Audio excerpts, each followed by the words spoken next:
सगळ्या आज ऑसम पेशवाई आहेत. बऱ्याच ज्या पेशवाई आहेत कलर तोच असणार आहे, फक्त डिझाईन मध्ये फरक असणार आहे. त्यामुळे प्लीज नीट बघून स्क्रीनशॉट काढा आणि मला पाठवा हा सखींनो. हे बघा सुंदर कलर, कलर बघा कसला भारी कलर आहे. खोलणार नाहीये यातली साडी सखींनो. हे बघा पेशवाई, सुंदर पेशवाई.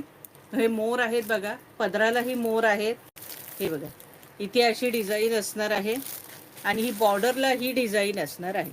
मोर नाही आहेत पदरावर, बॉर्डरवर ही अशी डिझाईन असणार आहे. प्राइस असणार आहे याची 950 रुपये फ्री शिपिंग. इसका प्राइस है 950, all India shipping free 950. Colour आजचे एवढे ऑसम कलर असणार आहेत ना सखींनो.